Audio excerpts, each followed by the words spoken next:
Привет, дорогой друг, меня зовут Юрий Пузыревский, и я профессиональный тренер нейролингвистического программирования и психолог. Моя ключевая идея — сделать технологии NLP доступными для чем можно большего количества людей. К сожалению, большинство книг по NLP написаны достаточно сложным языком. Это я говорю про англоязычных авторов. Я постараюсь сделать твой путь в мир NLP простым, понятным и доступным. И я намеренно записываю эту книгу сразу в аудиоформате и буду использовать простую речь для того, чтобы перенести эмоции и энергию, которая есть во мне, и поделиться ей с тобой. Моя основная задача как тренера NLP, и неважно, веду я живой тренинг или общаюсь с тобой посредством этой аудиокниги, это развивать в каждом слушателе страсть к жизни и страсть к достижению желаемого. И если ты дослушал это аудио до этого момента, значит, у тебя есть внутренняя потребность к саморазвитию, и ты хочешь стать лучше. Ты хочешь сделать одну, а может быть все свои сферы жизни немножко лучше. Давай поговорим, каких улучшений ты можешь ожидать в результате прослушивания этой аудиокниги. Я глубоко убежден, что каждый из нас хочет улучшений в какой-то из сфер своей жизни. Здоровье, финансы, любовь и отношения с близкими, умение выступать на публике, стать более уверенным в себе, а кто-то может и хочет научиться манипулировать другими людьми. И знаешь, я не вижу ничего плохого в манипуляции. И вот почему. Я за честность в отношении самого себя. Давай, наконец, будем признаваться самому себе. И не нужно ничего писать в комментариях на этот счет. Просто признайся, хотелось ли тебе когда-то, чтобы кто-то поступил так, как тебе хочется. Пора уже быть честными с самим собой. Нам всегда хочется быть более властными и более значимыми в глазах других людей. И это совершенно нормально, ведь на самом деле мы живем в мире общения. И любое общение — это обмен информацией, и это по большому счету манипуляция. Ведь когда мы просим кого-то сделать какое-то действие, мы этим человеком хотим сманипулировать. Давайте возьмем простой пример, когда вы просите кого-то что-то сделать. Вы им манипулируете? Да. Если вашу просьбу выполняют, то вы хороший манипулятор. Если вашу просьбу не выполняют, то вы либо отчаиваетесь и считаете, что вы ни на что не способны, что, кстати, в корне неправильно, либо идете слушать книги, подобные этой. Очень часто на живых тренингах по нейролингвистическому программированию, когда начинают говорить о манипуляциях, я задаю людям в аудиторию очень простой вопрос. Объясните мне сейчас, пожалуйста, что такое не манипуляция, если мы говорим о контексте взаимодействия двух или большего количества людей. Я слышу много разных ответов, но в конечном счете я начинаю приводить просто примеры, которые, в принципе, разубеждают человека во многом. Ну, например, если ребенок плачет, маленький ребенок, 3, 4, 5 лет, а мама начинает брать его на руки, начинает его укачивать, начинает успокаивать, начинает укладывать его спать, это манипуляция или нет? Конечно же, это манипуляция. Ребенок хочет плакать и орать. Он не хочет спать, он не хочет, чтобы его уговаривали или делали что-то, чтобы он, допустим, лег спать. Это манипуляция? Да, конечно же, находятся люди, которые говорят, это манипуляция во благо. И я вам могу так сказать. Наше общение — это манипуляция. Если мы используем стратегию, где оба человека выигрывают, в моем понимании, то это манипуляция во благо, и это можно назвать неким скрытым управлением беседой. Если же кто-то выигрывает один, а кто-то становится жертвой, то, скорее всего, вот именно это можно назвать манипуляцией, именно этот контекст люди почему-то не любят. Однако, прослушивая эту книгу, ты научишься противостоять всем этим вещам. Если задаться другим вопросом, почему люди хотят манипулировать, уверен, что большинство из тех, кто хочет научиться манипуляциям, просто хотят стать более счастливыми и просто хотят жить в безопасности. По моему мнению, всех людей, изучающих НЛП, объединяет одно. Это потребность быть счастливым человеком. К сожалению, многие люди живут не той жизнью, которой они хотят жить. И на мой взгляд, это отсутствие понимания того, как мы сами функционируем. И когда мы понимаем, как устроена наша психика, нам легче понять другого человека. И когда мы понимаем другого человека, зачастую на тренингах те люди, которые пришли изначально за манипуляциями, они хорошо разобрались в себе, и потребность в манипуляциях в принципе отпадает. Друзья, мы будем еще возвращаться к теме манипуляций, но немножко позже. Я что-то заболтался, поэтому давайте идти дальше. И давайте разбираться, что же такое НЛП. НЛП в моем понятии это очередная попытка человека описать то, как работает наша психика. Я могу это сказать, одна из удачных попыток, именно поэтому НЛП получила такое распространение в 80-х годах. Я нацелен на практику и нацелен на то, чтобы каждый, слушающий эту книгу, мог изменить свою жизнь в ту сторону, которую он хочет. Поэтому в этой книге будет много примеров из моей личной жизни, как я применяю эти техники к себе. И я намеренно сейчас не трачу время на то, чтобы представлять себя и рассказывать о моих дипломах, сертификатах, образованиях, регалиях и так далее, которых у меня в принципе достаточно. Так что мы еще успеем познакомиться, ведь в этой аудиокниге я буду приводить множество примеров из моей личной жизни, из моей практики, из моей работы как тренера нейролингвистического программирования. Поэтому поехали дальше. НЛП — это направление практической психологии, которое было создано Джоном Гриндером и Ричардом Бендлером в начале 70-х годов 20 века. Чем занимались Гриндер с Бендлером? Они занимались моделированием. Что это значит? Они задавались вот каким вопросом. Почему у одного человека из раза в раз получаются хорошие результаты, а у другого человека, хотя он точно так же способен, он точно так же умен, но этого результата не наступает. Вот таким образом получилось НЛП. Они моделировали известных психотерапевтов своего времени и получали определенную систему. Именно эта система и стала называться нейролингвистическим программированием. Что они делали? Они очень много проделали работы над тем, чтобы копировать успешных людей, и не просто тупо наивно копировать, а разбираться, как именно этот человек делает то, что он делает. И у них получился хороший результат, которым они поделились со всем окружающим миром, и это стало достоянием всего человечества, и в частности, благодаря им сейчас ты слушаешь эту аудиокнигу. Но давай переходить ближе к теме, как говорится. Основа основ нейролингвистического программирования — это умение выстраивать доверительные отношения с другими. В НЛП это называется рапорт. Рапорт — это бессознательное доверие. И наверняка ты встречался с таким, что ты едва знаешь человека, общался с ним 5-10 минут времени, или может быть даже час. Но складывается такое ощущение, что он тебе как родной, как будто вы знакомы уже 100 лет. И другой случай. Ты знаешь человека уже достаточно длинный промежуток времени, но такое ощущение, что вы как чужие. Так вот, первый случай — это как раз таки признаки того, что вы бессознательно друг другу доверяете. Это очень здорово. В чем здесь секрет? Секрет очень прост. Все дело в наших генах. Кому люди доверяют больше? Вот задумайся, каким людям люди доверяют больше? И ответ на самом деле очень простой. Люди больше доверяют тем, кто на них похож. Все дело в зеркальных нейронах. Они есть у каждого человека. Благодаря этим нейронам мы можем чувствовать и сопереживать другому человеку. И хотя зеркальные нейроны были открыты в начале 90-х годов, обратите внимание, а НЛП появилась в 70-х годах, и эти принципы интуитивно использовали уже многие психотерапевты того времени. И уже после Гриндер с Бендлером, создатели НЛП, свели это все в единую систему, которая работает. Сразу же могу сказать о том, что в научном мире НЛП считалось псевдонаукой, так как специалисты в области НЛП не вели каких-то серьезных исследований, как это полагается в научном мире. Они просто брали то, что доказано, и то, что хорошо работает, и учились применять это в жизни. Так и появилось нейролингвистическое программирование. Опять же, ссылаюсь на пример с зеркальными нейронами. Зеркальные нейроны были открыты и доказаны в 90-х годах, а НЛП появилась в 70-х. И Ричард Бендлер, у него есть такая крылатая фраза. Он говорит: мне не важно, как это работает, главное, что это работает. Вот такими принципами они двигались. То есть они уже брали какие-то готовые модели, которые уже доказаны. Ну, допустим, тот же стимул-реакция, концепция академика Павлова. Зачем ее доказывать второй раз? Многие из психологов не могли с этим смириться, поэтому подтрунивали Гриндера с Бендлером и не признавали НЛП как направление психологии. Но на сегодняшний день ситуация очень сильно изменилась, и я могу тебе сказать, что уже сегодня многие профессоры, многие высшие учебные заведения признают НЛП как направление психологии, причем направление когнитивной психологии. И это очень здорово.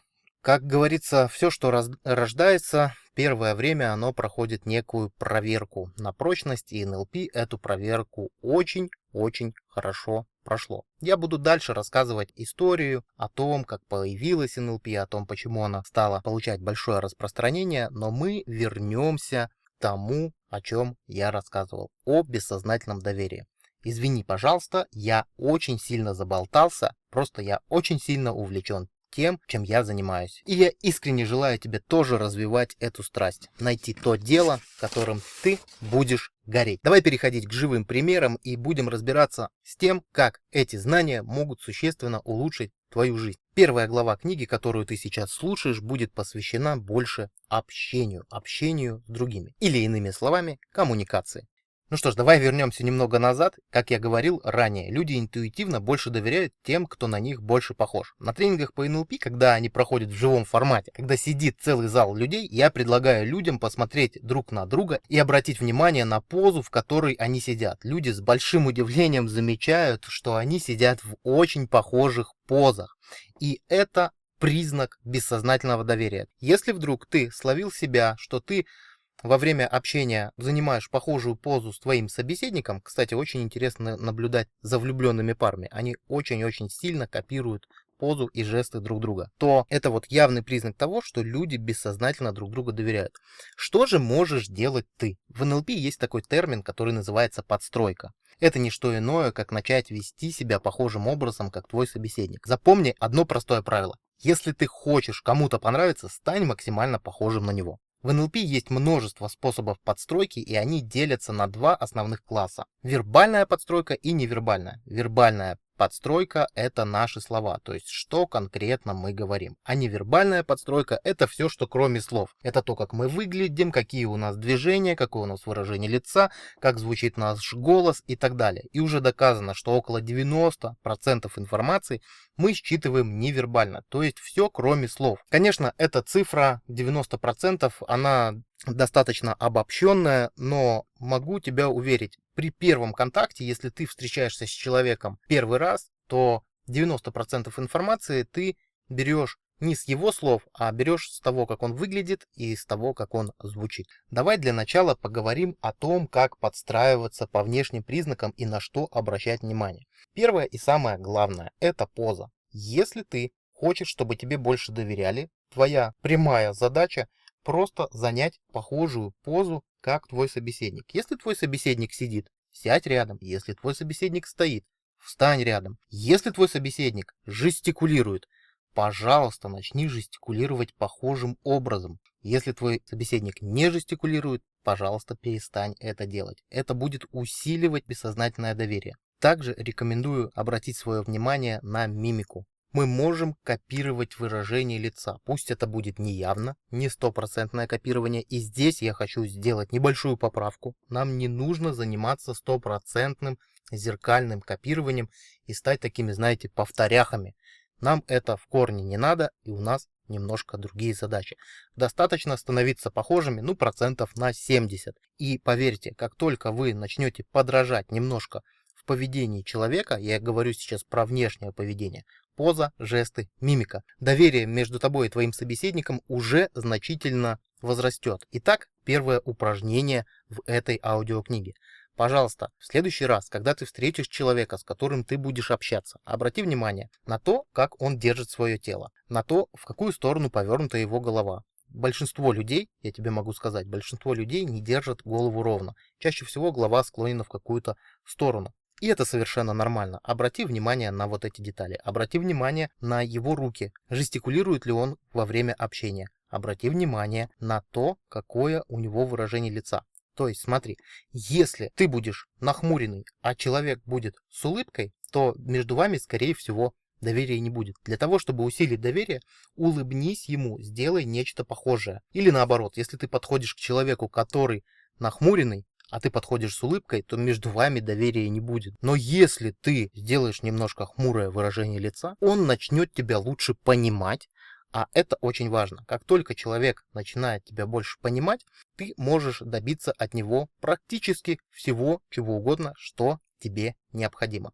Как я рекомендую тренировать невербальную подстройку? Самый простой способ – это найти себе напарника по упражнению и потренироваться вместе с ним. Но если у тебя нету такой возможности, есть масса других способов. Например, когда ты общаешься в какой-то не самой ответственной обстановке, например, в магазине с кассиром или, например, с операционистом в банке.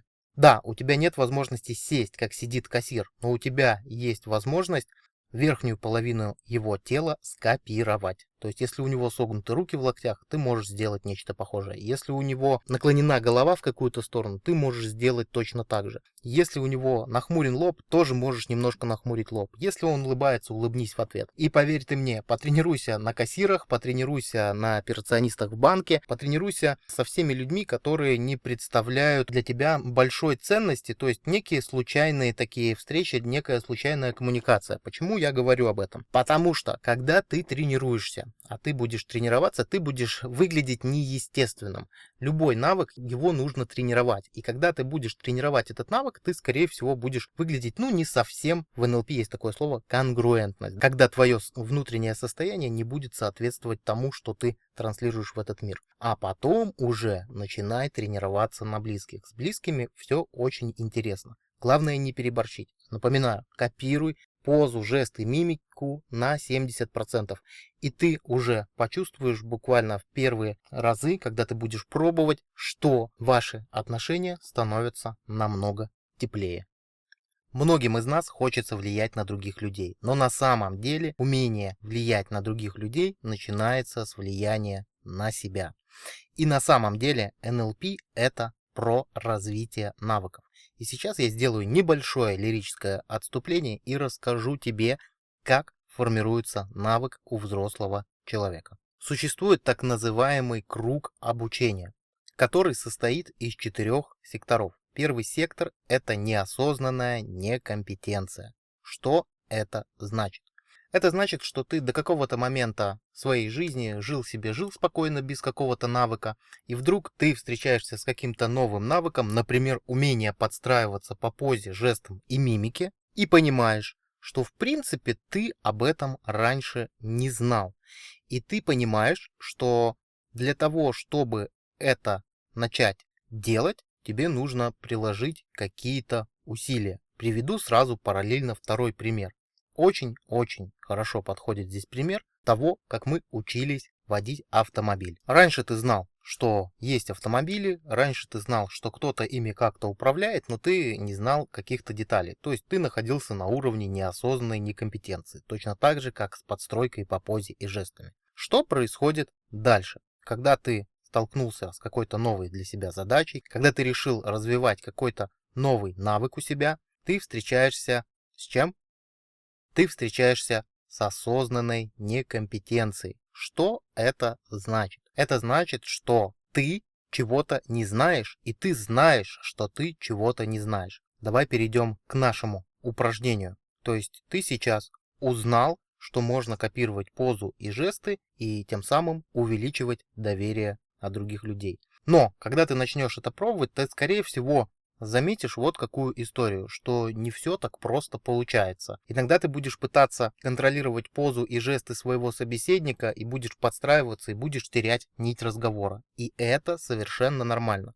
Перейдем параллельно, к примеру, с обучением вождению автомобиля. Как это происходит? Ты приходишь первый раз в автошколу, тебя сажает инструктор за руль автомобиля, и ты понимаешь, что есть какие-то 3 педали, а ноги у тебя всего 2, есть какая-то ручка переключения передач, зеркала, всякие кнопочки и так далее и тому подобное. И ты начинаешь понимать и осознавать, что ты чего-то не знаешь. То есть уровень осознанной некомпетенции – это когда мы знаем, что мы чего-то не знаем. Идем дальше по кругу обучения. Следующий уровень – это осознанная компетенция. Что это значит? Когда ты немного потренируешь подстройку по позе, по жестам и по мимике, у тебя начнет в какой-то момент уже очень хорошо получаться. Но все равно тебе нужно будет сознательно себе напоминать, что это можно и нужно делать, и, возможно, в какие-то моменты времени ты будешь себя сознательно контролировать. Что происходит дальше? Перейдем к примеру обучения вождению автомобиля. Какое-то время ты потренировался с инструктором, и вот ты уже выпустился из автошколы, и обрати внимание вот на что, как ездят водители, которые недавно только получили права. Они напряжены, они сконцентрированы, у них есть обязательно правила дорожного движения в бардачке, они смотрят в зеркала, они думают о том, какую передачу им включить, они сознательно вспоминают, сняли они с ручника или не сняли. То есть они уже потренировались, они уже поняли, как это делать, и они уже в принципе знают, что делать. Но им следует прилагать какие-то сознательные усилия для того, чтобы этот навык воспроизводить в жизни. И движемся дальше по кругу обучения и переходим к четвертому сектору, который называется неосознанная компетентность. Что это значит? Это значит, когда ты уже какое-то время потренировал определенный навык, например, вождение автомобиля, проходит полгода, если ты регулярно ездишь, или какое-то большее время, у кого-то это происходит быстрее, но когда ты набираешься уже какого-то опыта, ты перестаешь задумываться о том, какую передачу тебе включить, включать ли тебе поворотник, на какую педаль нажимать и так далее и тому подобное. То есть ты уже научился и у тебя сформировался навык. То же самое с подстройкой по позе и жестами. Если ты сознательно потратишь какое-то время на умение подстраиваться по позе и жестам, ты поднимешь свой навык с уровня бессознательной некомпетентности на уровень бессознательной компетентности. И это очень здорово. В этой жизни, к сожалению, ничего не бывает просто так. И НЛП это про навыки, а навыки нужно тренировать, формировать у себя бессознательную компетентность.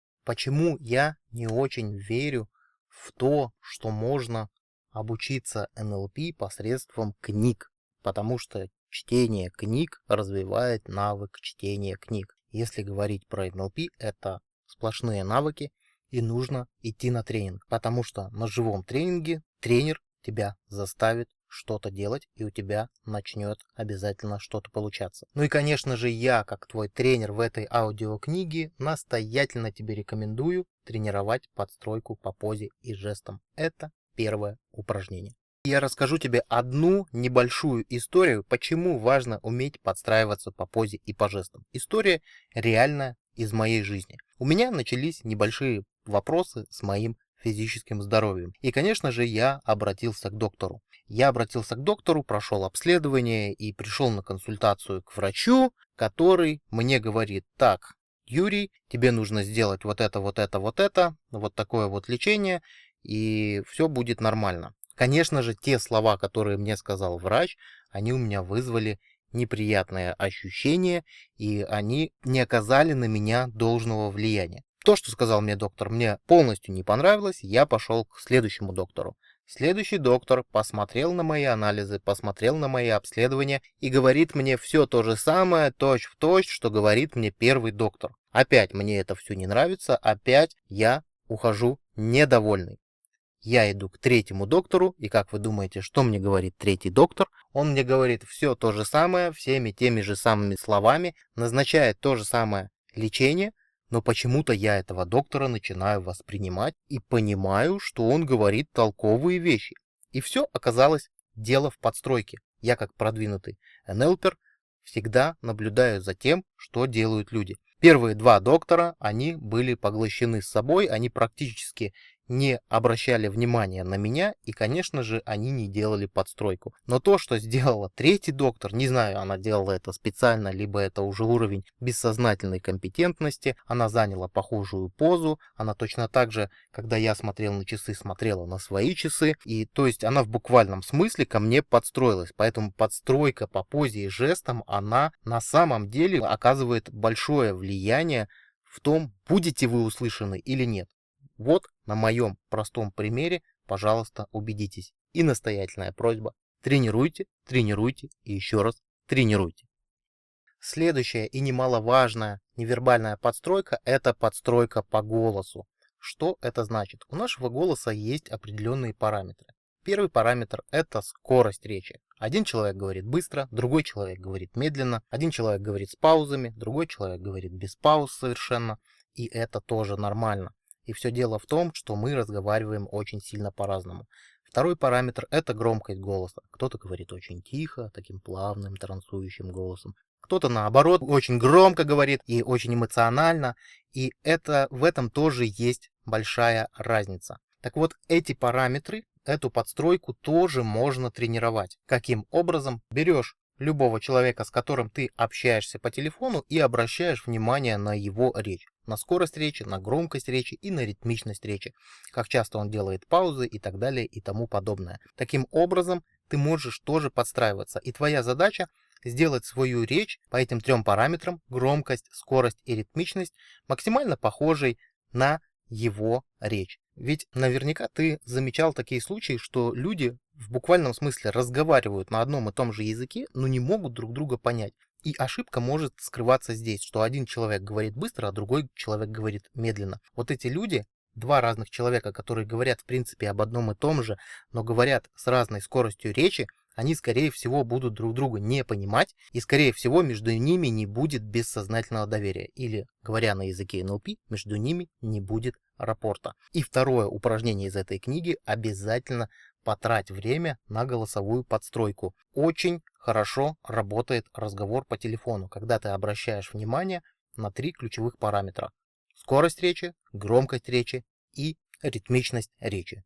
И в принципе, если ты потренируешь эти два навыка, уже на данном этапе твоя коммуникация, твое общение и твое влияние на других людей станет уже гораздо выше. Идем дальше. Начнем улучшать твою интимную жизнь. Есть еще один невербальный параметр, который очень-очень рекомендую тренировать. Это подстройка по дыханию. Да, конечно, ты не будешь подстраиваться по дыханию под каждого первого встречного. Да, это и не нужно. Но если ты научишься синхронизировать свое дыхание с близкими людьми, кстати, подстройка по дыханию называется гипнотической подстройкой. Когда мы будем изучать гипноз и транс, очень важно для того, чтобы навести транс на другого человека, синхронизировать свое дыхание и твоего собеседника. Это прям очень-очень супер важно. Почему я говорю, что мы сейчас будем улучшать твою интимную жизнь? Наверняка у тебя есть вторая половинка, у тебя есть муж, или у тебя есть жена, или может у тебя есть девушка или парень, не столь важно. Ты можешь обратить внимание на то, как твой партнер дышит во время того, как вы занимаетесь любовью. И когда ты обратишь на это внимание и подстроишься под него, даю тебе гарантию, что у вас будет просто невероятная ночь. Кстати, подстройку по дыханию интуитивно используют мамы, которые укладывают спать своих малышей. Они этому научились интуитивно и делают это по природе. Что они делают? Они сначала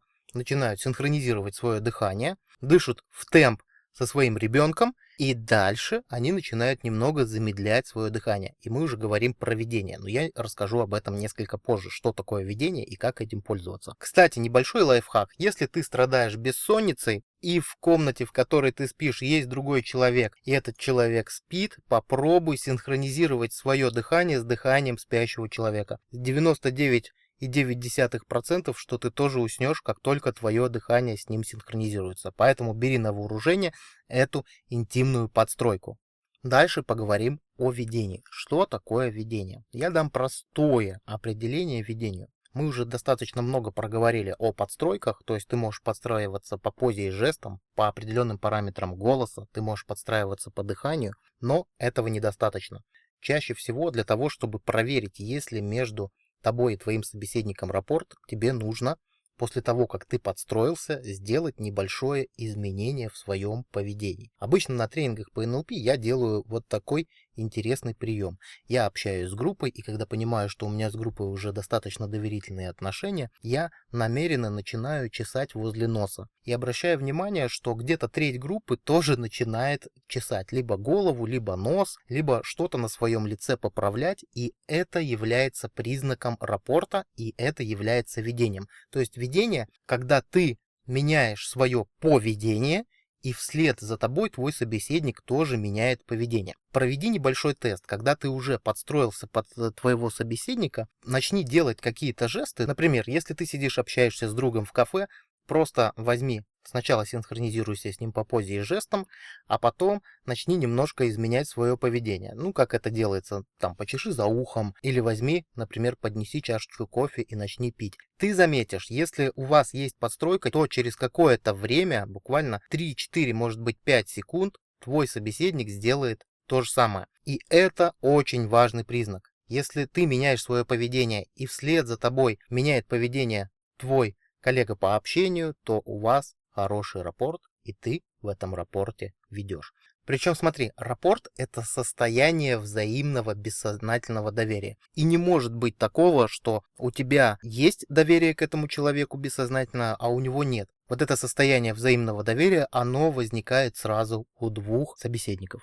Итак, у нас уже вырисовывается определенная структура. Для того, чтобы вызвать бессознательное доверие у нашего собеседника, нам нужно стать на него похожим по разным невербальным и вербальным параметрам. О вербальных параметрах поговорим немножко позже, а невербальные параметры — поза, жесты, мимика, голос, дыхание. Это то, что ты можешь прямо сейчас уже брать и делать. Первым шагом является калибровка. Что такое калибровка? Это наблюдение. То есть ты сознательно наблюдаешь за тем человеком, с которым ты общаешься. Потом идет подстройка. Подстройка, ты становишься на него похожим. Потом возникает рапорт, то есть ты начинаешь ощущать некое единство с этим человеком, ты начинаешь ощущать, что ты ему доверяешь. Поверь ты мне, он тоже самое ощущает, только, скорее всего, этого не осознает. И четвертым шагом ты пробуешь немножко изменить свое поведение, и человек меняет свое поведение вслед за тобой. Ура! Поздравляю! Ты уже хороший манипулятор, и ты уже умеешь вызывать доверие. Некоторые люди иногда задают мне достаточно скептический вопрос: а зачем мне вызывать доверие у какого-то собеседника? Отвечаю на этот вопрос сразу.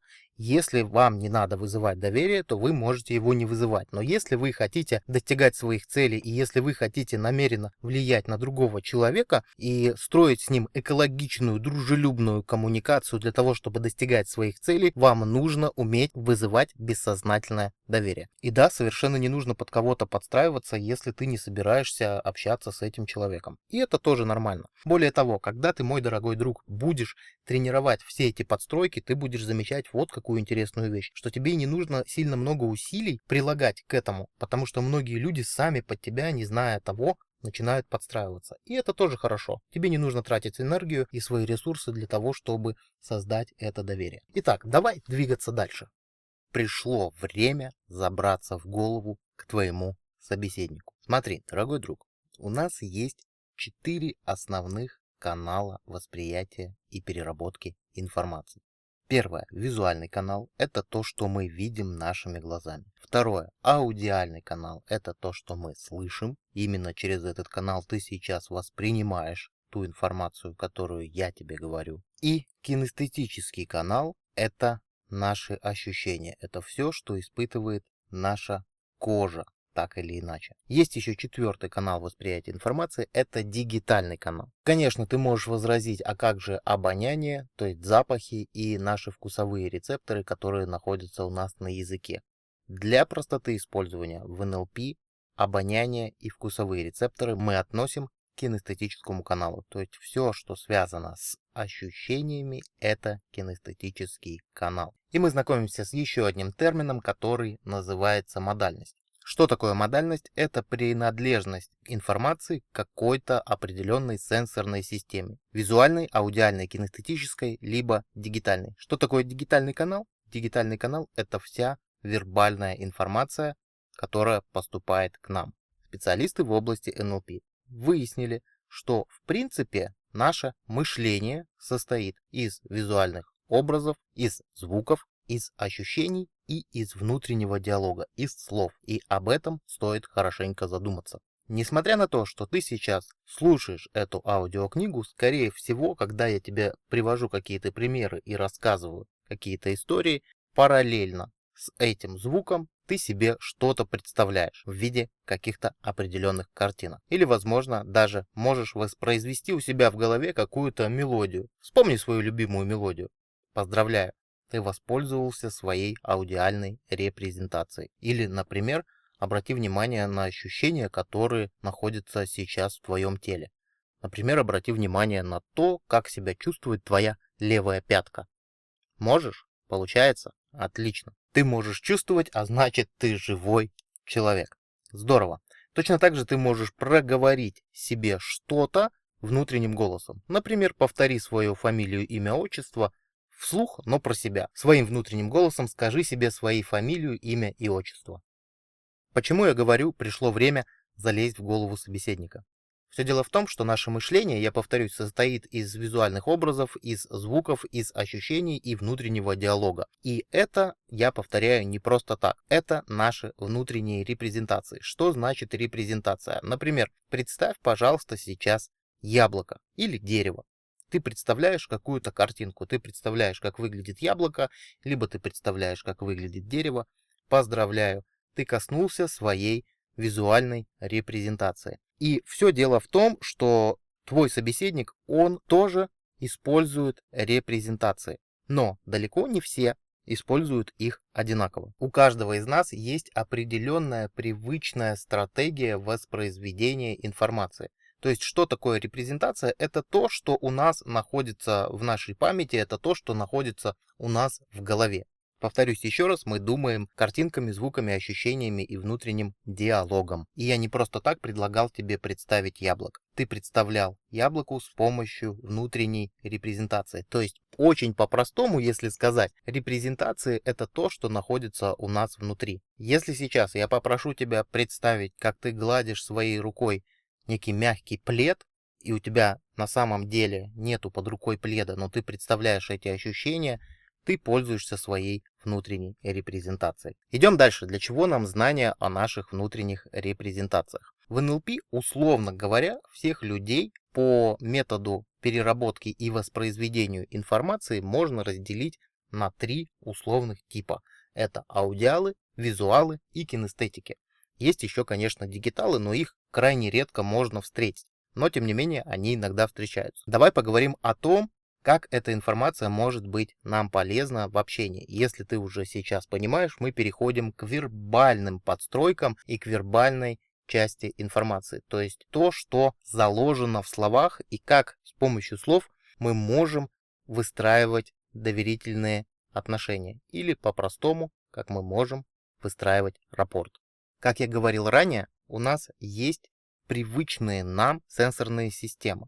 Ну, например, один человек чаще всего думает, воспроизводит информацию с помощью визуальной системы.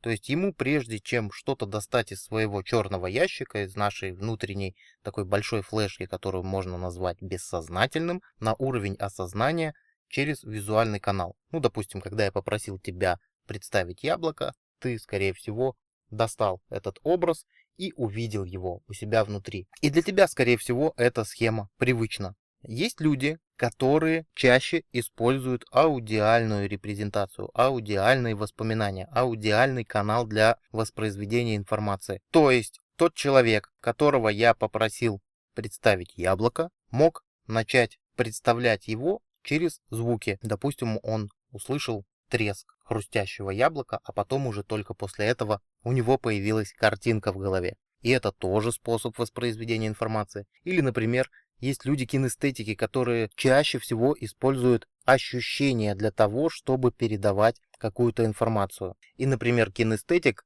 скорее всего, начал бы ощущать вкус яблока, либо запах яблока, либо начал ощущать форму яблока в своих руках, и лишь только потом бы у него появилась визуальная картинка. Почему я об этом сейчас рассказываю? Все дело в том, что у нас есть определенные привычки, связанные с нашими репрезентативными системами. И как я уже говорил раньше, есть люди визуалы, аудиалы и кинестетики. Есть еще дигиталы. Но давайте не будем вешать сразу ярлыки на людей, потому что все-таки это живые люди, и было бы очень просто, если бы можно сразу было бы одному человеку привесить ярлык «ты визуал», другому человеку «ты аудиал», «ты кинестетик». Обычно существуют такие некие смешанные типы. Допустим, визуал-кинестетик, кинестетик-визуал, аудиал-кинестетик и так далее. Это значит, что чаще всего он использует для переработки информацию, допустим, визуальный канал и кинестетический. И таких людей порядка 80%. Визуал-кинестетики или кинестетики-визуалы. Есть также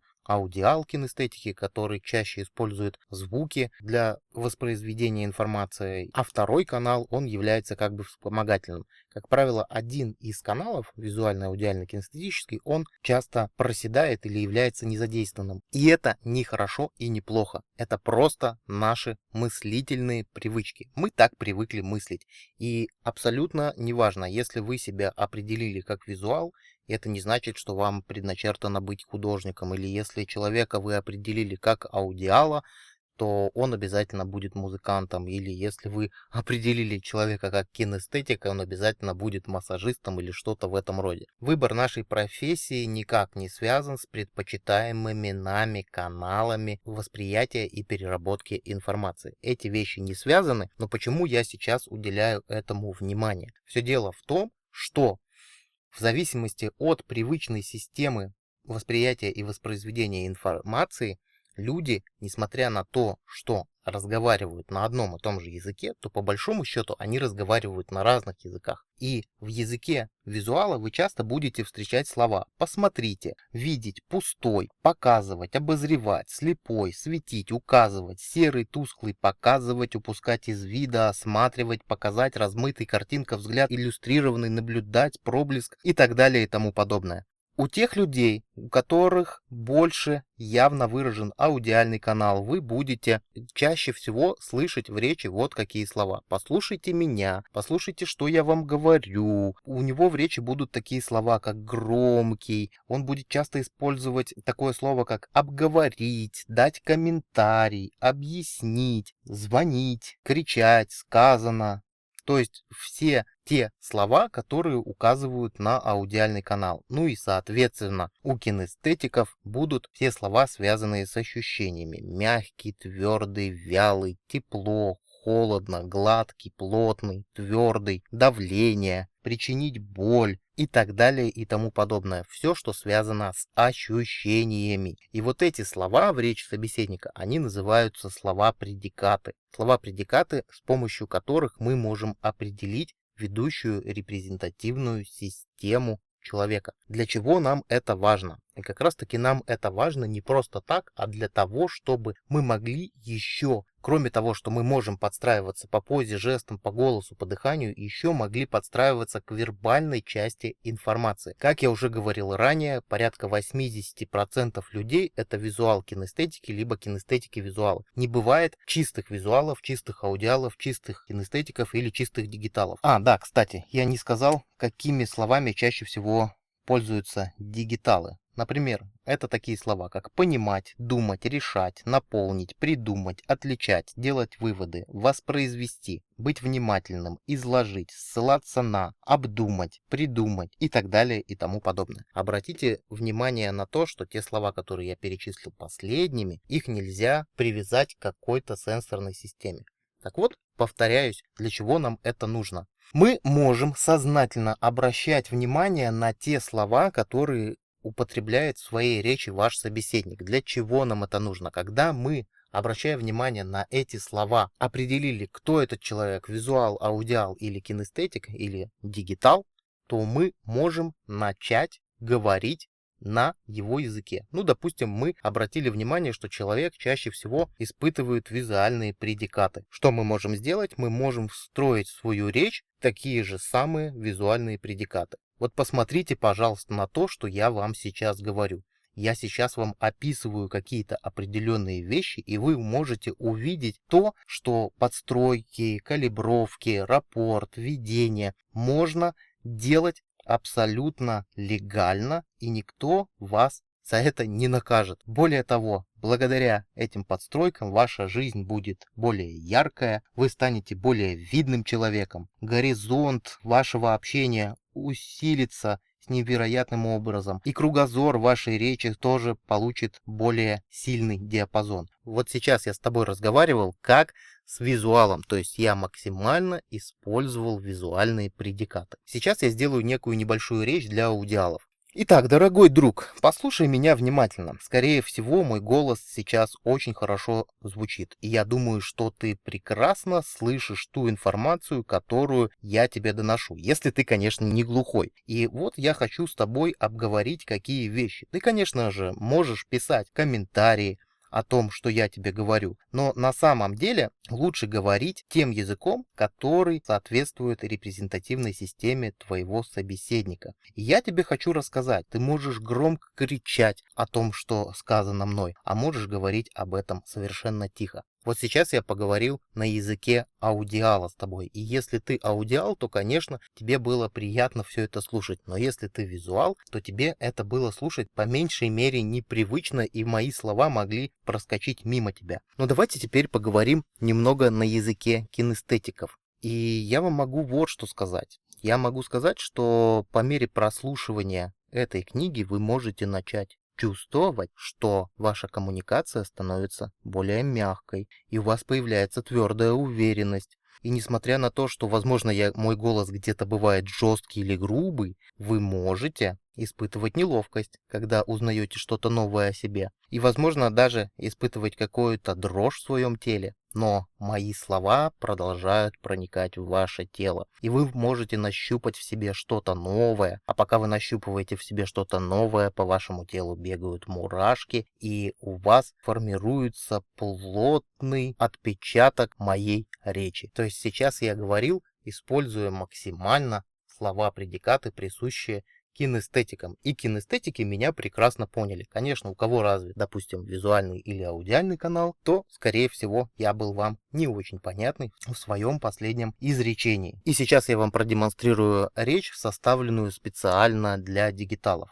Вы же, конечно, понимаете, что то, что сейчас я воспроизвожу, имеет очень ценную информацию. Конечно же, вы можете делать выводы, вы можете демонстрировать свое поведение, вы можете обдумать прекрасно то, что я говорю, а можете на самом деле и игнорировать мои слова. Но тем не менее, вы можете придумать, как отличать визуалов, аудиалов, кинестетиков и научиться воспринимать каждого таким, какой он есть. Вот сейчас я проговорил речь для дигиталов. И, конечно, мой друг, тебе стоит поучиться наблюдать и замечать слова в речи собеседника, определять его ведущую модальность и научиться разговаривать с ним на его же языке.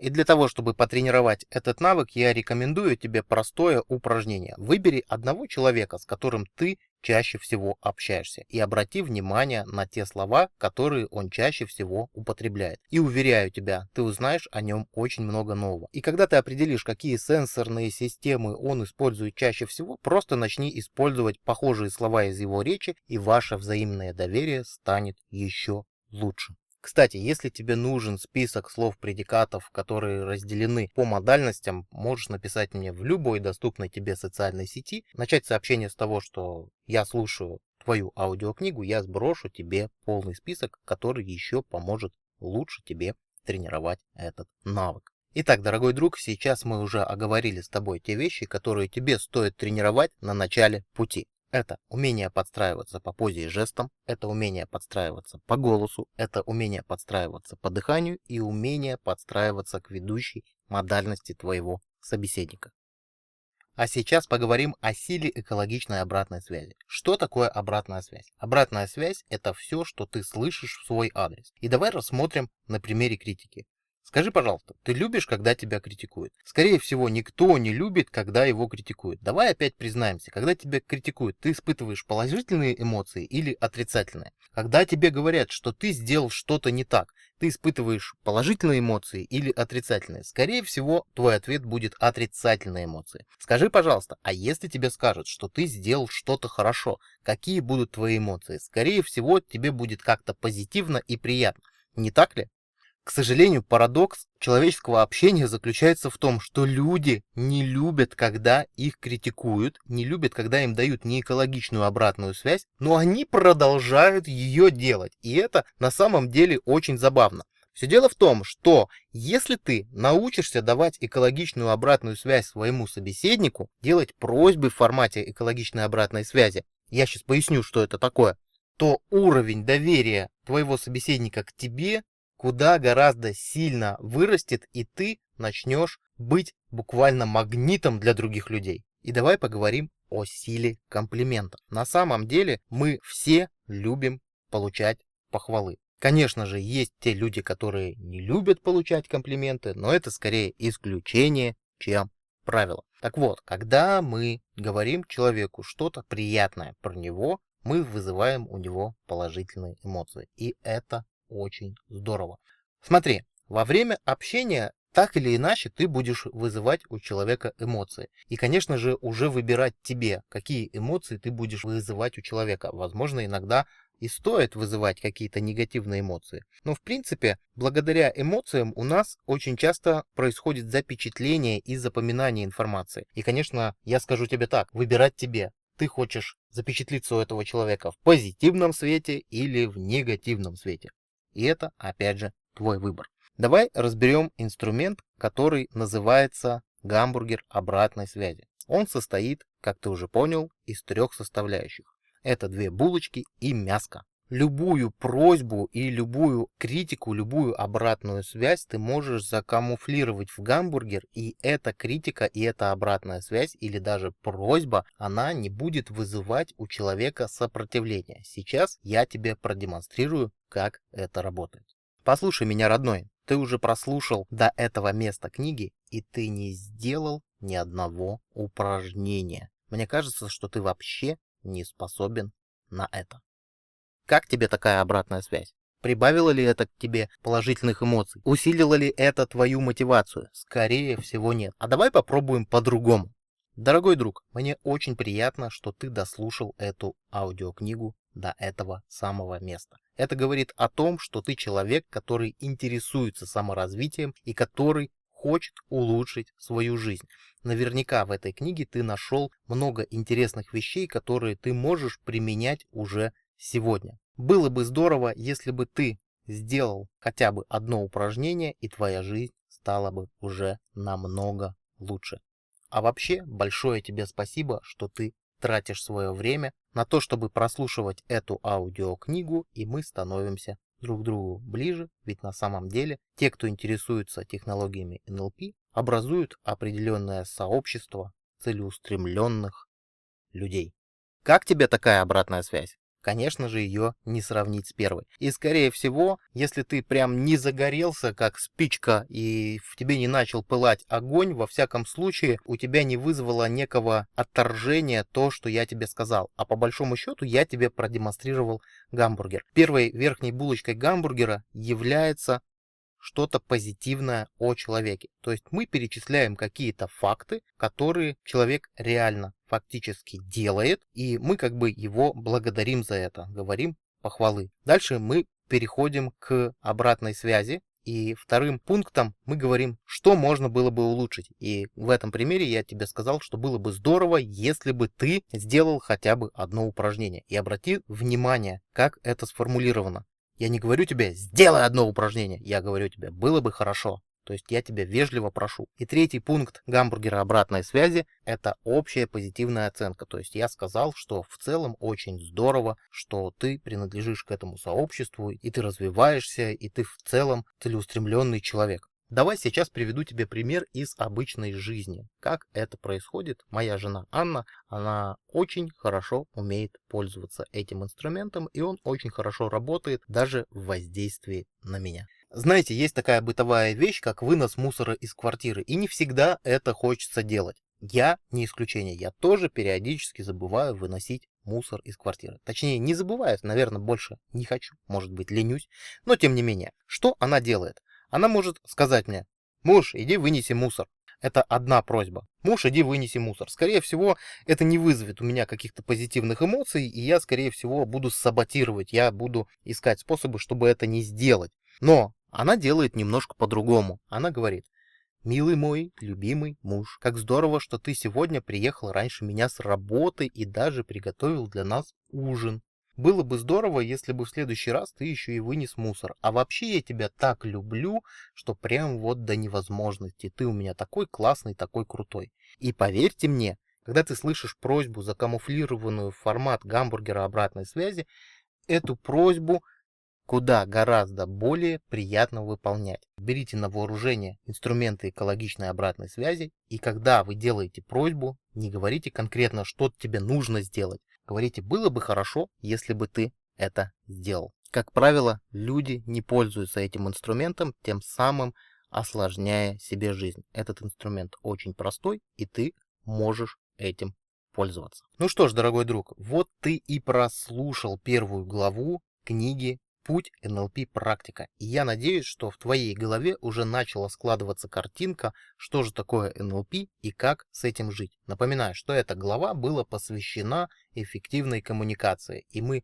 здесь очень много говорили о том, как выстраивать бессознательное доверие. Я рекомендую тебе не откладывать долгий ящик и начать тренировать подстройку по позе, подстройку по жестам, подстройку по дыханию, подстройку по голосу, подстройку по репрезентативным системам визуал, аудиал, кинестетик. И рекомендую тебе обязательно использовать экологичную обратную связь. В следующей главе книги мы поговорим о нашей энергии, о наших целях и о том, как управлять своим собственным состоянием и изучим многие интересные, полезные, более сложные и продвинутые стратегии NLP. Ну а сейчас я попрошу тебя написать в комментариях под этой аудиозаписью свою обратную связь, мини-отзыв об этой главе, и как только мы наберем 10 качественных отзывов об этой главе, мы выложим вторую главу этой аудиокниги.